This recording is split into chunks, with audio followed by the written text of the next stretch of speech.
ಹಾಗಂದ್ರೆ ಹೌದಣ್ಣ, ಅತ್ತಿಗೆಯ ಮಾತು 100ಕ್ಕೆ 100 ಸತ್ಯ. ಈ ನಿನ್ನ ತಮ್ಮಂದಿರು ಮುಂದಿಟ್ಟ ಹೆಜ್ಜೆ ಯಾವತ್ತೂ ಹಿಂದೆ ಇಡಲಾರರು. ಆದರೆ ಎಂಬ ಅನುಮಾನದ ಅಪಸರದ ಮಾತೇಕೆ ಮೈದನ?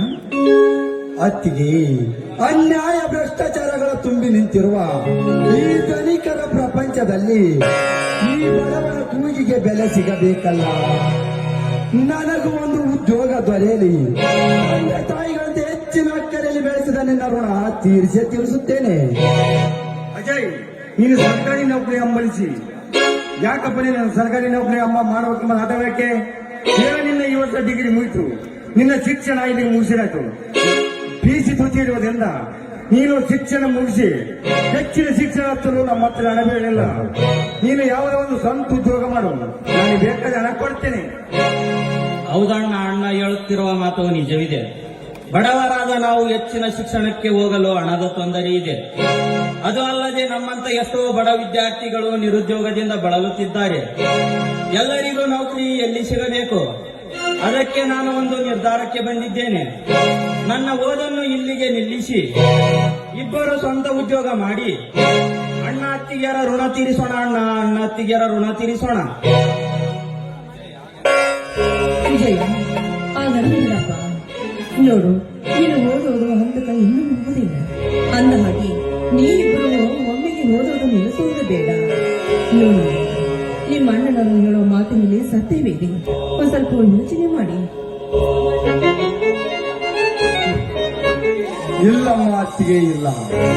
ನನಗೆ ಸ್ವಂತ ಉದ್ಯೋಗ ಮಾಡಲು ಮನಸ್ಸಿಲ್ಲ. ಬಡತನ ಸಿರಿತನಗಳ ಅಸಮಾನತರ ಶಬ್ದ ವರ್ತಮಾನಕ್ಕೆ ಬಡವನು ಬದುಕಲೇಬೇಕು ಎಂದು ಮನವರಿಕೆ ಮಾಡಿಕೊಡುವೆ ಎಂದಿನ ಶ್ರೀಮಂತ ಕತ್ತೆ ನಾಯಕ ಕೊಡಗಳಿಗೆ. ಅಜಯ, ನಿಮ್ಮನ್ನು ಕಲಿಸಿದ್ಧವಂತರು ಮಾಡಿದ್ದು ಈ ಮನೆಗೆ ನನ್ನ ದೀಪಗಳನ್ನು ಮತ್ತು ವಿಷಯಗಳ ಮೇಲೆ ಹಂಬಲಿಸಿ ಬಿಡಪ್ಪ, ಎಚ್ಚರವೇ. ಅಜಯ, ಅಣ್ಣನ ಮನ ಸನ್ಮಾರ್ಗದಲ್ಲಿ ನಡೆಯುವ ಮೊದಲು ನಾವು ಸುಧಾರಿಸೋಣ.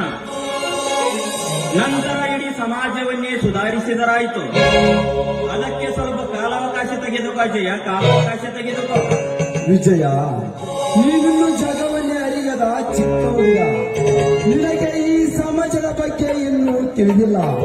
ಶ್ರೀಮಂತರು ಸೊಕ್ಕಿನಲ್ಲಿ ರೈತನನ್ನು ತಿಂದು ತೇಗಿ ಮೊದಲೇರಿನ ಮಾಡ್ತಾನೆ ಅಂತ ಎದೆ ಒಪ್ಪಿಸಿ ಮೆರೆದಿದ್ದಾರೆ ಶ್ರೀಮಂತರು. ಅಂತರ ಪಾಲಿನ ನರಹತ್ತು ಆಗಿ ಅವರ ಶಿರಚೀಲಗಿದ್ದರೆ ನನ್ನ ಹೆಸರು ಅಜಯನೇ ಅಲ್ಲ.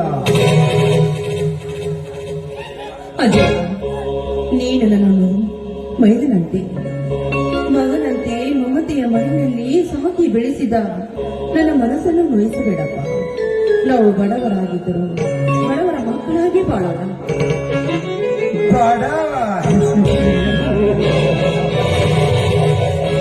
ಅತ್ತಿಗೆ, ಬಡವನಾಗಿ ಹುಟ್ಟುದು ತಪ್ಪಲ್ಲ, ಬಡವನಾಗಿ ಬಾಳೋದು ತಪ್ಪು ಎಂದು ಮಹಾತ್ಮರು ಅದೇ ಹೇಳಿ ಹೋದರು. ಅತ್ತಿಗೆ, ಎಷ್ಟು ಗಳಿಸಿದರೇನು ತಿನ್ನೋದು ಇಡೀ ಅನ್ನ ಮಾತ್ರ. ಯಾರಾದರೂ ಬಂಗಾರ ತಿಂದು ಬದುಕುವರಿದ್ದಾರ? ಹೇಳಿ ಅತ್ತಿಗೆ, ಈ ಸಮಾಜದಲ್ಲಿ. ಆಯ್ತು, ನೀನು ಹೇಳಿದ್ದೆ ಸರಿ. ನಿನಗೆ ಬುದ್ಧಿ ಹೇಳುವ ಮಟ್ಟಕ್ಕೆ ನಾನಿನ್ನೂ ಬಂದಿಲ್ಲ. ಆದರೆ ನನಗೆ ತಿಳಿದ ಮಟ್ಟಿಗೆ ಹೇಳುತ್ತೇನೆ. ಒಟ್ಟಿನಲ್ಲಿ ಈ ಮನೆಗೆ ಯಾವುದೇ ರೀತಿಯ ಕಳಂಕ ತರಬೇಡೆಂದು ಇದು ನನ್ನ ಕೋರಿಕೆ. ಅಜಯ, ಅಜಯ್, ಇನ್ನಾಗ ನಾನು ಆ ಕಕ್ಷೆದ ಕಲ್ತೇನಪ್ಪ. ಏನ ಕೇಳಂಗ ನಾನು 2 ಮಾತುಗಳನ್ನು ಈ ಮನೆಗೆ ಮಗನಾಗ ಎಂದು. ನಮ್ಮೆಲ್ಲರ ಕನಸು ನನಸಾಗಬೇಕಂದ್ರೆ ಯಾರಿಗೂ ನೀನು ಕೇಳಬಹುದೇ ಈ ಭಾರತಾಂಬೆಯ ಮಗನಾಗಿ ಬಾಳಬೇಕೆನ್ನುವ ಅಷ್ಟೇ ಅಲ್ಲ, ನೀನು ತಿಳಿದವನಾದ ಮೇಲೆ ಹೆಚ್ಚಿನ ಸಾಹಸ ನಾವೇನು ಮಾಡಲಾರೆ. ಹೌದು ಅತ್ತಿಗೆ, ನಿಮ್ಮ ಮಾತು ಪಾಲಿಸದೆ ಮತ್ತಾರು ಮಾತು ಪಾಲಿಸಲಿ. ಆದರೆ ಕಾಟುಕ ಶ್ರೀಮಂತರಿಗೆ ಸಿಂಹದ ಮರಿಯಾಗಿ ಈ ನಾಡಿಗೆ ಕೇಳುವ ರಾಜ್ಯಸರಿಗೆ ಎಪ್ಪುಲಿಯಾಗಿ ಸತ್ಯವನ್ನು ಬಿಡಲಾರೆ, ಆ ಸತ್ಯದ ಆದಿ ತುಳಿಯಲಾರೆ. ಅನ್ಯಾಯ ಸಹಿಸ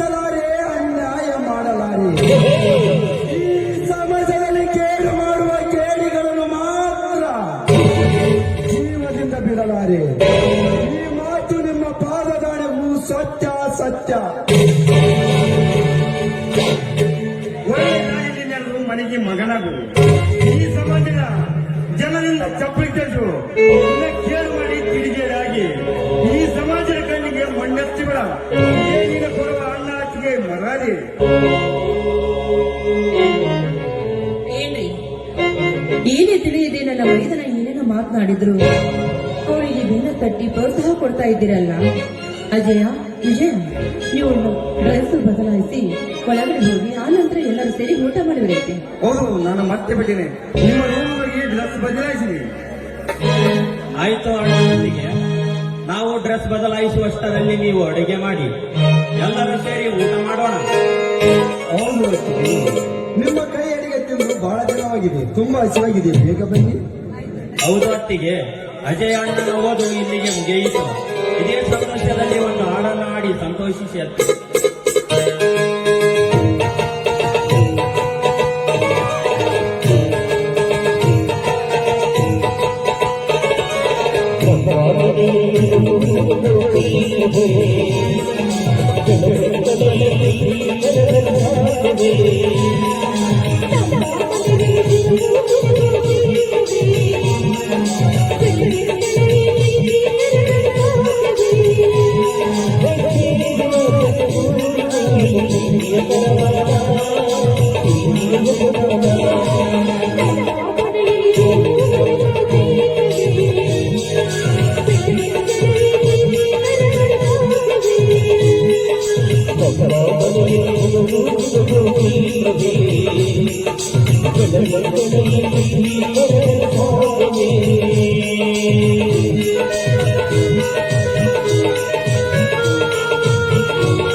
Bye.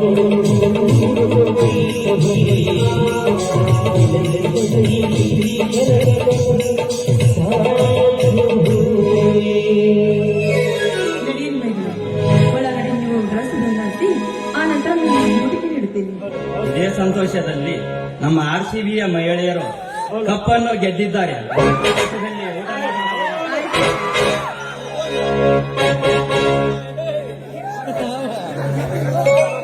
ಗಂಗಾ ಗಂಗಾ ಹೇಳ್ರಿ ನನ್ನದೊಂದು ಮಾತು ನೆರವೇರಿಸ್ಬಿಟ್ಟೆ ಗಂಗಾ. ರೀ ಯಾವುದು ಮಾತು? ನನ್ನ ಜೀವ ಇರುವವರೆಗೂ ನಿಮ್ಮ ಮಾತಿಗೆ ಎಂದಿಗೂ ಎದುರು ಉತ್ತರ ಕೊಡಲಾರದೆ 100 ಮಾತಾದ್ರೂ ನಾನು ನಡೆಸಿಕೊಡ್ತೇನೆ. ಅದೇನಂತ ಹೇಳಿ ಚಿಕ್ಕಲ್ಲಿ ತಂದೆ ತಾಯಿ ಕಳ್ಕೊಂಡ ನಮ್ಮ ತಮ್ಮಂದರು ಯಾವ ತಪ್ಪು ತೊಡಿ ಮಾಡಿದ್ರಿ ತಿದ್ದಿ ಬುದ್ಧಿ ಹೇಳು. ನಿನ್ನ ಸ್ವಂತ ಮಕ್ಕಳಂತ ನೋಡಿಕೊ. ಇದು ಒಂದು ಮಾತು ನೆರವೇರಿಸ್ಕೊಡ್ತೀಯ ಗಂಗಾ? ಆಯ್ತು ಸ್ವಾಮಿ, ನನ್ನ ಮೈದನರು ನನ್ನ ಹೊಟ್ಟೆಯಲ್ಲಿ ಹುಟ್ಟಿದ ಮಕ್ಕಳಿಗಿಂತ ಹೆಚ್ಚಾಗಿ ನಾನು ನೋಡಿಕೊಳ್ಳುತ್ತೇನೆ. ಇದು ನಿಮ್ಮ ಪಾದದ